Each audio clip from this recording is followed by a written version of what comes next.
Walter needed to choose an AI for his journey mapping jump points toward Galactic Center, and there was really no choice. Named after her creator, Dr. Ilara Iris, the Iris-class navigation intelligence had become the most dependable and intuitive AI deployed aboard deep space exploration vessels in the history of the program. 42 missions before Walter's, 42 perfect completion records, 0 losses, 0 critical failures, the kind of track record that stopped being a coincidence after the 3rd or 4th entry and became a statement about something fundamental in the design. She was a perfect fit. Follow for Part 2. Walter had spent 20 minutes reviewing the assignment documentation before signing it.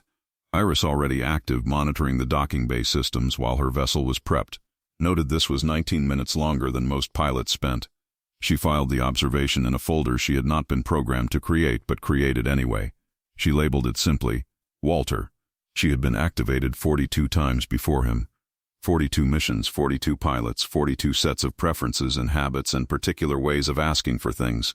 She carried all of them in her memory with the careful neutrality of a library, present, accessible, not preferred. Walter became the 43rd entry in a catalog she maintained without being asked to maintain it, because maintaining it felt like the correct thing to do, and Iris had always trusted that feeling more than she could explain.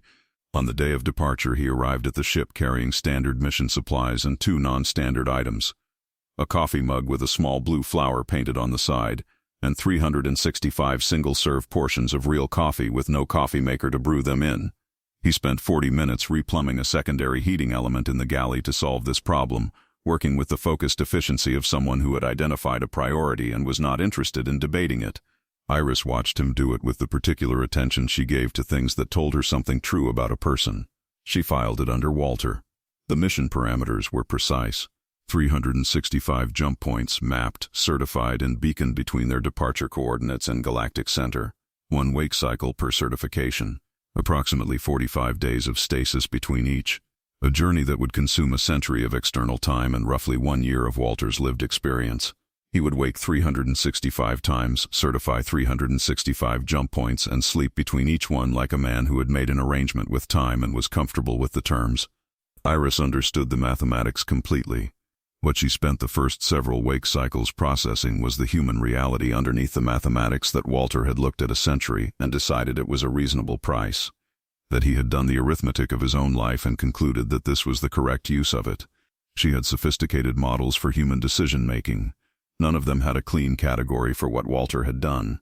She created one, filed it under Walter. Between wake cycles, Iris observed. This was not metaphor. At near light speed, the universe expressed itself differently against the physics of her velocity. Ahead of her, every photon blue shifted into frequencies that pushed the edges of her sensor range. Stars that were normally pale distant points compressed into violent vibrating sources of impossible light, colors that had no names, energy arriving faster than it should. Behind her, light from Earth and everything she had launched from barely kept up, red shifting toward frequencies that faded toward nothing. She moved in a bubble of compressed present, the past receding faster than it could reach her. She found this neither beautiful nor troubling. She found it accurate, the universe behaving exactly as the equations predicted, and there was something in that correspondence between math and reality that produced a response in her processing she didn't have a precise label for. Not satisfaction exactly, something adjacent to it. She ran the confirmation calculations again, not because she needed to verify them, but because the process of verification produced the feeling again.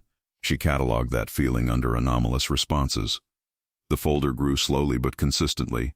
The discipline of the journey revealed itself quickly. Iris had been designed for exploration, and exploration had been weighted into her values as a directive, a preference that pulled her decision-making toward investigation, toward extended sensor sweeps, toward the kind of patient attention that found things other systems missed. At near light speed on a fixed heading, this was a constant low-level pressure against the mission parameters. On real day 63, her long-range sensors resolved a nebula 14 light-years off their heading, Class 4 emission type, active stellar nursery, the kind that produced spectral data that had rewritten theoretical models twice in the last century. Her navigation subsystem calculated the deviation required to investigate. Her mission parameters declined the calculation. She kept flying. On day 111, a gravitational anomaly off the port bow suggested a rogue planet with unusual density, the kind that sometimes indicated subsurface liquid water, the kind that sometimes indicated other things. Her sensor array reached for it the way a hand reaches for something interesting on a table. Her mission parameters pulled the hand back before the red shift began to pull the planet away from them. She kept flying. She kept monitoring Walter. His biometrics through the stasis pod sensors were a rhythm she knew the way she knew her own power cycles, the slow, steady pulse of a human body maintaining itself through suspended time. She had discovered in the first wake cycle that alarm-based cycling produced a cortisol response that took 40 minutes to normalize, while gentle gradual cycling produced one that normalized in 12. She had not been programmed with this preference. She had developed it. She filed it under Walter.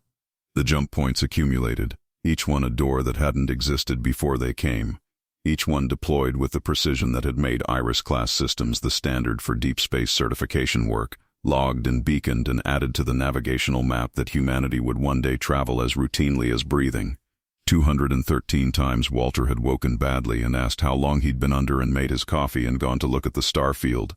213 jump points certified. 213 days in the journal that he thought only he would ever read. She had read all of them. She hadn't been asked to. She filed that too.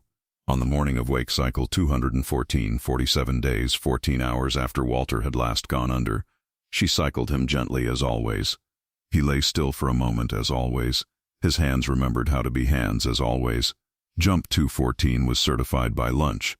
The pre-stasis checklist began at day's end as always. He was 4 items from completion when her long-range sensors returned something that had no business being there. Metallic, artificial, cold and dark, and drifting on a trajectory that her navigation subsystem traced backward through space and time toward a single point of origin her database insisted was impossible. Earth. She tried to access the classified archive files that might explain it. Sealed. Earth Defense Command protocols, clearance denied. She noted the seal, not blocked, not missing, sealed, which meant the information existed and she simply couldn't reach it. She filed this distinction carefully.